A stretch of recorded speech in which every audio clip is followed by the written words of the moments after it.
Bonjour, nous poursuivons aujourd'hui notre exploration des pistes ouvertes par la morale chrétienne dans notre monde contemporain.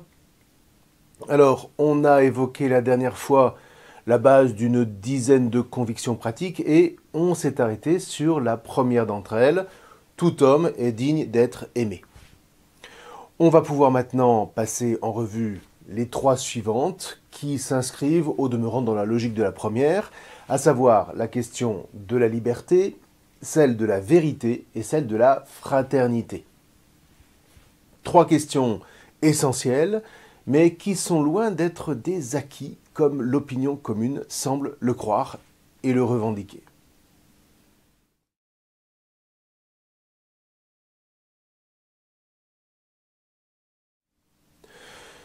Parler de liberté est difficile. D'abord parce qu'il faut d'emblée distinguer entre liberté extérieure et liberté intérieure. On en reste souvent à la première qu'on conjugue sous différents aspects, liberté d'expression, liberté de mouvement, liberté économique, liberté de conscience, liberté religieuse, etc., etc. Et disons que cette liberté due par principe à tout homme et à tout groupe est sûrement le signe de maturité essentielle d'une société digne de ce nom. Maintenant, la question rebondit. Que font de cette liberté extérieure ceux à qui elle est assurée?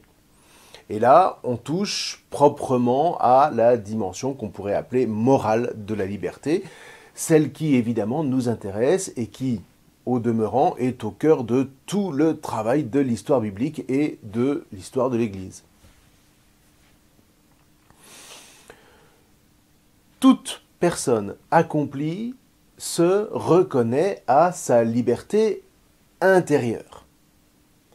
Alors attention, là encore distinguons non pas la licence qui consiste à revendiquer de pouvoir faire ce qu'on veut, quand on veut, si on veut, où on veut, comme on veut et avec qui on veut. Dire je fais ce que je veux, c'est dans le fond ne considérer que soi. C'est en réalité être esclave de son propre ego mal dégrossi et de ses convoitises pulsionnelles. Rien à voir évidemment avec la vraie liberté dont on va essayer de dire quelques mots à partir toujours de la Bible. La vraie liberté, nous apprend donc la Bible, intérieure, naît quand nous sentons appelés, eh bien, on nous dévoile que notre existence a un sens. Vous vous souvenez, quelqu'un m'appelle, donc j'existe. Quelqu'un me dévoile que j'existe. Voilà qui est intimement libérateur, de sorte que toute liberté intérieure naît de ce qu'un autre que nous-mêmes nous a libérés, au sens où il a déposé en nous le germe de la liberté intérieure. Alors ça ne veut pas dire qu'on soit libre désormais, car la liberté intérieure est toujours un travail qui prend du temps, mais il n'en reste pas moins que cet appel seul suffit à apaiser une angoisse existentielle, c'est-à-dire que ce soit pour Dieu, que ce soit pour mes parents, pour mes frères ou pour mes amis, mon existence n'est pas anonyme. Ceux qui croient en moi me libèrent ainsi de la pression d'avoir à prouver que j'existe. Et dès lors, eh bien, par eux, me voilà disponible pour mettre ma vie en œuvre librement, et c'est là que tout va se jouer. Tout va se jouer en effet désormais par mode de gratitude. Vous voyez vraiment, s'il y a une révélation majeure de la Bible, entre autres, c'est que le moteur de toute vie, c'est-à-dire de toute vie libre, c'est la gratitude. Une gratitude qui consiste, je le répète, non pas à dire simplement merci, mais à faire fructifier le don reçu, telle une dette dont on va s'acquitter avec honneur. Toute la dynamique du salut tient dans cette espérance divine qu'étant rendu libre, l'homme va mettre en œuvre cette liberté, non pas pour se servir lui-même, tel Adam et Ève cueillant le fruit de l'arbre de la connaissance du bien et du mal pour se prouver à eux-mêmes qu'ils existent contre l'autorité de Dieu, non pas donc pour se servir lui-même, mais par mode de gratitude, pour libérer à son tour ceux dont il se constitue le prochain, le frère ou l'ami. Mettre en œuvre cette liberté en leur donnant sa vie et ainsi leur donner la vie, leur donner de vivre une vie de qualité, une vie de liberté. Bref, pour devenir saint, qui d'une certaine manière est synonyme de liberté. Moi, le Seigneur, je vous ai fait monter du pays d'Égypte. C'est-à-dire non seulement je vous ai libéré de l'esclavage, mais je vous ai élevé, toujours en vue de la rencontre, pour être votre Dieu. Vous serez donc saints, car moi, je suis saint. Vous serez donc libres, parce que moi, je suis libre, de sorte que notre rencontre nuptiale soit possible pour donner des fruits éternels.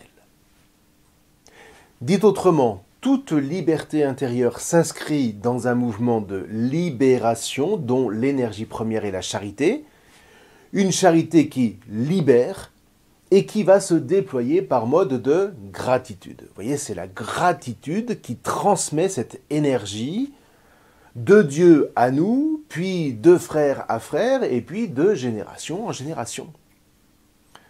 Raison pour laquelle il ne saurait y avoir de liberté sans un patient travail de mémoire, une mémoire dont la Bible s'est faite la championne. Si je lis la Bible simplement pour savoir ce qui s'est passé, ouais, autant la laisser de côté. Il y a un tas d'autres documents d'archives qui seront plus utiles pour ça.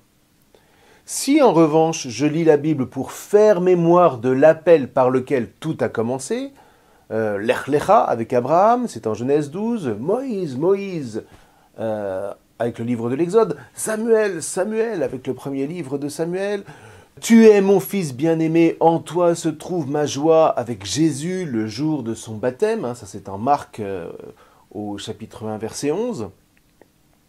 Si donc je lis la Bible pour faire mémoire de l'appel par lequel chaque étape du salut a commencé et de la libération par laquelle tout s'est mis en place, alors je comprends que moi-même, je n'adviendrai à la vraie liberté qu'en me laissant libérer par l'appel de Dieu qui me greffe par Jésus sur l'histoire du peuple de la gratitude que constituent les fils d'Israël et dont l'Église, en tant qu'épouse du Christ, est l'extension au milieu des nations.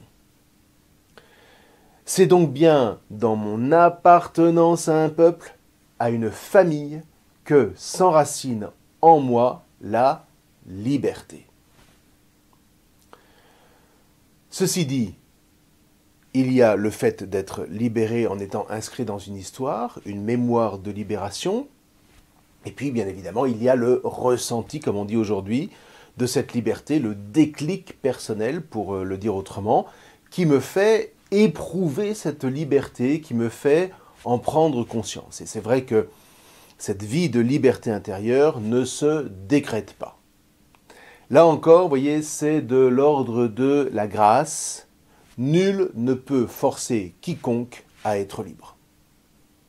Mais on peut néanmoins faire en sorte de lui donner les moyens de se rendre disponible à cette liberté, notamment en lui racontant l'histoire dans laquelle il est inscrit à la suite de sa famille, de son père, de sa mère, de son peuple, génération après génération. Même la création peut être comprise comme une libération du néant. Au commencement, Dieu créa le ciel et la terre. La terre était informe et vide, les ténèbres étaient au-dessus de l'abîme et le souffle de Dieu planait au-dessus des eaux. Dieu dit que la lumière soit et la lumière fut. Bingo! Allez, c'est parti! Voyez, être libre intérieurement, c'est vraiment s'inscrire dans une histoire.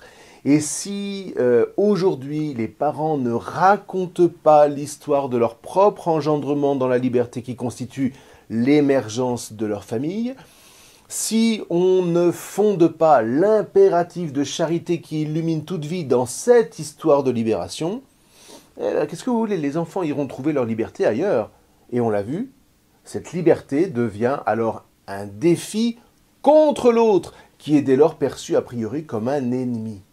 C'est toute la dialectique de Nietzsche, de Marx et de toute cette école de pensée dialectique engendrée entre autres par la philosophie de Hegel. Alors même que la Bible, elle, nous enseigne que la liberté de Dieu est une liberté de vie qui se reçoit par l'autre qui se constitue a priori comme mon ami. Donc deux directions diamétralement opposées qui engendrent deux projets de société radicalement antagoniques. Ce que nous révèle la Bible, tout aussi difficile qu'en soit la mise en œuvre à cause du péché, c'est que charité et liberté vont nécessairement de pair, travaillant de concert à une patiente remise de soi à Dieu dans l'action inspirée par la prière et soutenue par la grâce. Dit autrement, la liberté, contrairement à la licence, ne se décrète ni ne se revendique, elle se reçoit comme une capacité, une mise à disponibilité de soi et se transmet comme un patrimoine qui s'authentifie dans la vie libre qu'elle communique. Et là encore, voyez, le Christ Jésus est notre maître. Si vous demeurez fidèles à ma parole, vous êtes vraiment mes disciples. Alors vous connaîtrez la vérité et la vérité vous rendra libre. Une liberté qui se reconnaît en vérité dans le don de soi, qui, enraciné en Christ, de qui les chrétiens se reçoivent, est inaliénable. Ne craignez pas ce qui tue le corps sans pouvoir tuer l'âme, dit Jésus en Matthieu au chapitre 10. Moi, je suis le bon pasteur, je connais mes brebis et mes brebis me connaissent, comme le Père me connaît et que je connais le Père, et je donne ma vie pour mes brebis. Voici pourquoi le Père m'aime de charité, parce que je donne ma vie pour la recevoir de nouveau. C'est-à-dire que donner sa vie, c'est vivre. Perdre sa vie par charité, c'est gagner la vraie vie, c'est vivre en plénitude, même face à nos bourreaux. Et donc cette vie-là, branchée sur le Christ, est éternelle. Ma vie, nul ne peut me l'enlever, je la donne de moi-même. J'ai le pouvoir de la donner. Ce qui fait que j'ai aussi le pouvoir de la recevoir de nouveau, parce qu'en donnant ma vie, je me rends disponible à la grâce du Père. Voilà le commandement que j'ai reçu de mon Père. C'est dans l'évangile de Jean au chapitre 10.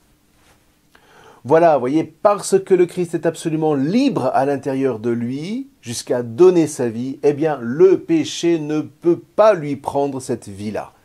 Il la dépose, il la donne, il la laisse, il l'offre volontairement, mais personne, pas même la mort, ne peut ni la lui prendre de force, ni encore moins la garder. Du coup, cette vie lui est retournée comme éternellement légitime, pour ainsi dire. C'est ce que dit saint Paul. Le Christ Jésus, étant de condition divine, n'a pas jalousement retenu le rang qu'il égalait à Dieu, mais il s'est anéanti volontairement, prenant la condition d'esclave, devenant semblable aux hommes. S'étant comporté comme un homme, il s'est abaissé, devenant obéissant jusqu'à la mort et la mort de la croix. C'est pourquoi, comme il a donné sa vie, librement, Dieu l'a exalté. Il l'a doté du nom qui est au-dessus de tout nom, afin qu'au nom de Jésus, tout genou fléchisse au ciel, sur terre et aux enfers, et que toute langue proclame Jésus-Christ, Seigneur, pour la gloire de Dieu le Père. C'est dans l'Épître aux Philippiens au chapitre 2. Là est la porte de la vraie joie à laquelle aspire tout homme et que le monde attend de voir rayonner sur les chrétiens. Comme le Père m'a aimé de charité, moi aussi je vous ai aimé de charité. Demeurez dans ma charité. Si vous gardez mes commandements, vous demeurerez dans ma charité, comme moi j'ai gardé les commandements de mon Père, et je demeure dans sa charité. Je vous ai dit cela pour que ma joie soit en vous et que votre joie soit pleine. Mon commandement, le voici. Aimez-vous de charité les uns les autres comme je vous ai aimé de charité. Il n'y a pas de plus grande charité que de donner sa vie pour ceux qu'on aime. Vous êtes mes amis si vous faites ce que je vous commande. Je ne vous appelle plus serviteur, car le serviteur ne sait pas ce que fait son maître. Je vous appelle mes amis, car tout ce que j'ai entendu de mon Père, je vous l'ai fait connaître. Magnifique discours du chapitre 15 de l'Évangile selon saint Jean. Alors maintenant qu'on a compris ça, qu'en est-il de ce qu'on appelle communément le libre arbitre ?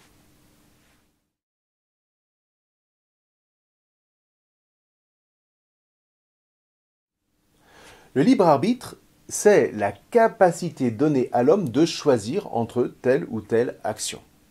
Mais contrairement à ce qu'on pense souvent, le libre arbitre n'est pas tant le fruit de la liberté que le moyen par lequel advient ou non cette liberté. Qu'est-ce que ça veut dire? D'abord, que le libre arbitre n'est pas seulement assimilable à la volonté. Le libre arbitre, c'est la conjonction de la volonté qui se porte vers un bien. Souvenez-vous que la volonté ne peut jamais se porter sur un mal. La conjonction donc de la volonté qui se porte vers un bien et de l'intelligence, plus ou moins capable, selon qu'elle est formée ou non, de juger l'acte de cette volonté par rapport à Dieu et à sa Torah de vie. Qu'est-ce que vous voulez? La volonté par elle-même ne sait pas vouloir Dieu. La volonté ne sait se porter que sur des biens concrets, particuliers. En revanche, c'est l'intelligence qui va être capable de référer ce bien concret à un bien supérieur, si vous voulez, que les chrétiens reconnaissent comme la vie éternelle. Et dès lors, c'est au regard de ce bien supérieur que le libre arbitre va décider ou non de confirmer l'acte de la volonté. Exemple, très caricatural, j'en conviens. J'ai envie d'un croissant. J'ai envie de ce croissant-là qui me tend les bras. J'ai envie. Mon intelligence me dit, tu es en carême et tu sais que tu as promis au Seigneur d'exercer ta capacité de renoncement et de travailler à ta liberté. Je décide néanmoins de passer outre et je me fais plaisir. Eh bien, cette décision est le fruit de mon libre arbitre qui, à travers cet acte, conscient par mon intelligence que le vrai bien serait de n'en point manger, eh bien, c'est mon libre arbitre donc qui s'est déterminé contre le projet d'exercer ma liberté et qui laisse la volonté aller sans retenue vers le bien particulier, le croissant, qu'elle a reconnu. Un croissant bien gras que je vais avaler avec un plaisir d'autant moins coupable que j'aurai opéré une sorte de clivage psychique. Au moment où je l'achète, je mets de côté le projet de Dieu pour ne plus y penser et mon intelligence, elle, aura pour tâche de légitimer cet acte. Allez, c'est pas grave, et puis il n'y a pas de mal à se faire du bien. Alors bon, l'exemple n'est pas extrêmement relevé, j'en conviens, mais le mouvement est quand même là. Vous voyez, le problème, c'est que au croissant suivant, ma liberté aura pris le pli et mon intelligence aura encore plus de mal à l'éclairer. C'est ce qu'on appelle l'installation du vice. On parlerait peut-être aujourd'hui d'addiction, je ne sais pas. Mais à l'inverse, plus l'intelligence parvient à diriger la volonté vers le bien souverain qu'est la vie en Dieu, et plus se met en place un cercle vertueux qu'on appelle un habitus en termes techniques. Alors ce n'est pas vraiment une habitude, c'est plutôt une inclination de plus en plus marquée et ferme de viser le vrai bien, c'est-à-dire le bien qui engendre le bien en quelque sorte, et que l'intelligence est capable de discerner parce qu'elle s'inscrit dans toute une histoire d'hommes et de femmes qui ont cherché cette intelligence. Une histoire qui illumine ma propre intelligence du seul fait que chacun, heureusement, n'est pas isolé sur ce chemin, comme s'il devait réinventer à chaque fois le fil à couper le beurre. Dans le fait que chacun peut compter sur ses frères et sur Dieu qui, en Jésus, a manifesté à tous sa charité en donnant sa vie pour eux. Père, que cette coupe s'éloigne de moi. Voilà, ça c'est l'ego tout d'un coup, pof, qui vient. Mais l'intelligence du Christ le resitue dans le projet de Dieu. Non pas ma volonté, Père, mais la tienne. Du coup, le Christ exerce pleinement sa liberté et il donne sa vie. Et c'est donc dans ce mouvement de la volonté éclairée par l'intelligence qu'est manifestée la pleine liberté du Christ et que sera manifestée ma pleine liberté en Christ, une liberté prometteuse de résurrection. Alors maintenant, que faire quand on est pris dans un cercle vicieux? Eh bien, pour venir au secours de ceux qui sont prisonniers d'un tel cercle, nous dit la Bible, la grâce divine est nécessaire. Une grâce qui commence par la miséricorde de Dieu, qui ne cesse jamais d'espérer en l'homme, même quand ce dernier commence à désespérer de lui-même. Une grâce qui est offerte dès lors que l'homme, par son intelligence et par sa foi, se remet en disposition de recevoir cette grâce comme une semence de vie, qui vient encore et toujours d'un autre que lui-même. Ça procède donc d'une attitude d'humilité qui s'acquiert à travers la prière, l'étude et l'écoute de l'Écriture, la pratique des sacrements et notamment la confession et le retour à la pratique eucharistique chaque dimanche à tout le moins, mais aussi qui s'exprime à travers l'exercice de la charité, etc., etc., etc. C'est alors que le chrétien se sent revivre et qu'il fait l'expérience charnelle de la vérité qui libère. Si vous demeurez fidèle à ma parole, vous êtes vraiment mes disciples. Alors vous connaîtrez la vérité et la vérité vous rendra libre. C'est au chapitre 8 de l'Évangile selon saint Jean.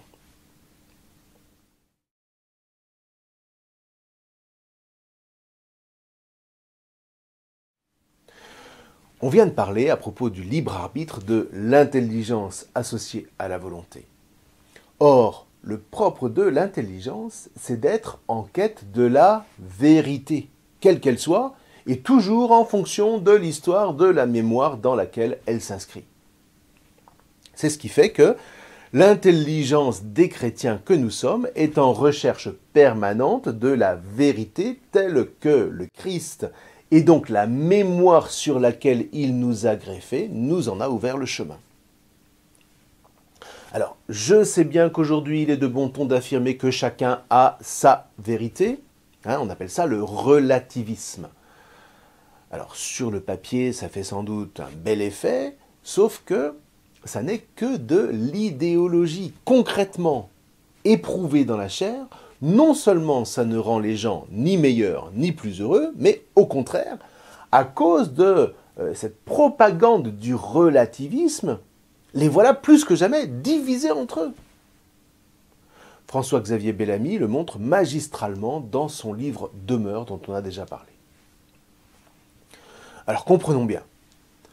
Le relativisme porte en lui-même sa propre contradiction. Affirmer comme une vérité absolue que tout est relatif, mais c'est contradictoire dans les termes puisque cette vérité absolue s'auto-condamne à être nécessairement relative. Tout est relatif, mais affirmer que tout est relatif est forcément relatif. Donc personne ne peut affirmer cette espèce de relativité générale comme une vérité qui s'imposerait à tous. Du coup, plus aucune discussion n'est possible, puisque plus personne ne peut écouter personne, puisque tout est relatif. C'est ma vérité contre la tienne, ce qui montre bien que le relativisme n'existe que sur fond de division, et de ce point de vue, eh bien, il est diabolique, puisque diabolein en grec désigne le diviseur. Mais surtout, vous voyez, plus aucune vérité n'est envisageable ensemble. Plus aucune rencontre n'est possible parce que tout est menacé par la contradiction idéologique qui pourra toujours potentiellement nous jeter les uns contre les autres, même si on est unis pour un temps en faveur d'une cause ou d'une autre. Nous sommes tous les concurrents d'une espèce de course folle où l'idée même de bien commun, l'idée de culture, d'héritage, de tradition, de religion devient insupportable, puisque tout ça ne fait que freiner la licence de nos trajectoires individuelles et solitaires. Alors pour le chrétien, tout au contraire, le Christ est la vérité qui rassemble. Et à travers lui, la charité reste la vérité absolue qu'il ne s'agit pas d'imposer, mais qu'il s'agit d'atteindre par une vie unie au Christ Jésus et à son Église qui nous rassemble comme frères et sœurs. Une vérité qui nous unifie en nous élevant les uns les autres, en nous rendant à la joie d'une fraternité et d'une amitié vivifiante, comme autant d'aventures à vivre en Dieu qui s'en portent garant dès maintenant et pour l'éternité. Dans le fond, voyez, vous voulez savoir si vous vivez dans la vérité. Regardez les fruits fraternels en vous et autour de vous. Et pour ça, laissez les autres vous dire quels fruits vous portez, parce que il n'y a pas pire juge que soi-même pour soi-même. Laissez-les vous remercier pour les fruits les meilleurs. Ne répondez pas « oh, de rien » à quelqu'un qui vous remercie. Plongez-vous d'emblée dans le projet de Dieu et dites « c'est avec plaisir » ou « c'est avec joie » et foncez glorifier le Seigneur d'accomplir par vous de telles merveilles. Des merveilles qui vous font goûter déjà la vraie vie, la vie qui donne la vie et qui ne se contente décidément pas de jeter des individus dispersés dans un monde dépourvu de sens, comme le pensait Heidegger, mais au contraire, qui bâtit encore une fois une véritable histoire dans laquelle les hommes vont pouvoir découvrir la puissance et mettre en œuvre la puissance de la fraternité.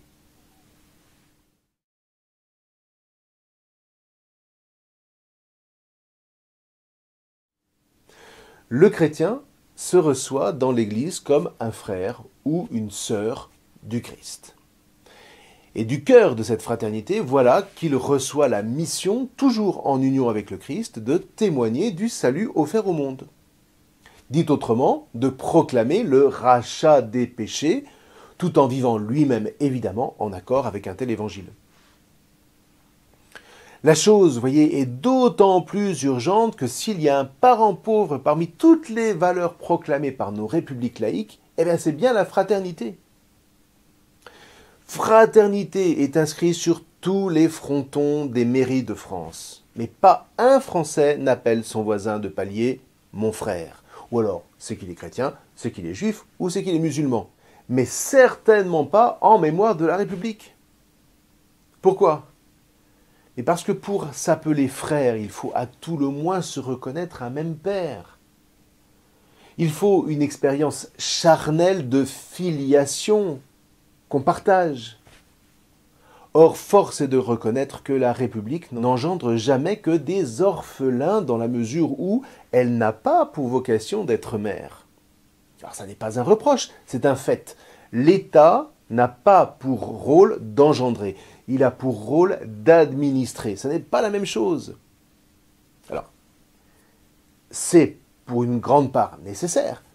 Mais en soi, la pure administration ne suffit pas pour guider un peuple vers l'accomplissement de soi. Vous voyez, on cite souvent cette expérience que Louis II de Bavière aurait menée sur 2 groupes de nourrissons. L'un étant juste nourri matériellement, et l'autre étant nourri, mais en recevant en même temps des marques d'affection. Tous les pauvres gamins du premier groupe seraient morts. Eh bien voilà. On demande à l'État de donner les moyens nécessaires à une vie sociale fonctionnelle, mais l'État ne saurait se subordonner à ce qui appartient en propre à la famille, à ce qui maintient en vie ses administrés en donnant un sens à leur existence, puisque évidemment c'est d'amour qu'il est question ici. Donc voyez, quand l'État administrateur se met à éradiquer toute idée de filiation, quand il se met à déconstruire l'histoire, la mémoire des peuples qui composent la nation, que ce soit par l'école ou par les médias, eh bien il outrepasse son rôle. Il ne se met plus au service des administrés, mais il les met au service de son propre fonctionnement, ce qui veut dire qu'il les rend esclaves. Conséquence, eh bien, on réduit la fraternité à un vivre ensemble fonctionnel et on laisse dépérir les citoyens. C'est quand même étonnant qu'un Français sur 4 en 2018 soit sous psychotrope, alors que cette nation vit dans un pays de cocagne par rapport à l'ensemble des autres pays de la planète. Vivre ensemble, entre guillemets, sans une histoire commune, sans la conscience d'une fraternité, est juste impossible. À moins, encore une fois, d'être des vaches dans un pré. Vous voyez, apposer encore une fois sur les frontons des mairies fraternité ne suffit décidément pas. La fraternité ne se décrète pas, elle se reçoit d'une histoire de filiation commune, une histoire de famille qui constitue l'âme, la fierté et le dynamisme des peuples. Or, cette fraternité, voilà ce qu'apporte le Christ en nous greffant sur le magnifique travail de mémoire que les fils d'Israël ont composé pour traverser l'histoire des civilisations sans se perdre, là où tous les royaumes, empires ou républiques se sont, eux, tous éteints en s'entre-dévorant les uns après les autres. Alors comprenez bien, hein, en disant tout ça, on ne dit pas que tout est pervers ou que tout est foutu. Une fois qu'on a discerné les raisons de la défaite de tout étatisme idéologique, eh bien, le travail des chrétiens n'est ni plus ni moins que de témoigner de leur propre fraternité au sein même des États qui les administrent. Non pas une fraternité comme une sorte de club fermé, mais comme une vitalité que la charité porte au-delà d'eux-mêmes, au service gratuit de ceux qu'ils reconnaissent, au-delà même de leur Église, comme leurs frères, toujours au nom du Christ, venus appeler tout homme au salut. Ils sont alors la lumière du monde, le sel de la terre. Ils sont le relais de cette lumière initiale du premier jour par laquelle Dieu a libéré la création du néant et appelé rien de moins que l'univers à l'existence. Un Dieu qui se présente non pas comme un pur administrateur à l'image du divin horloger du perfide Voltaire, mais comme un père. Et là, évidemment, eh bien, ça change tout. Ça change tout parce que c'est à partir de cette fraternité en recherche commune de la vérité et de la liberté que se dessinent les linéaments d'une justice et d'un courage qui vont déterminer rien de moins que l'avenir du monde, l'accomplissement de l'histoire des hommes selon le projet du Père éternel. Mais bon, allez, vous avez déjà suffisamment de grains à moudre avec votre accompagnateur, avec cet entretien.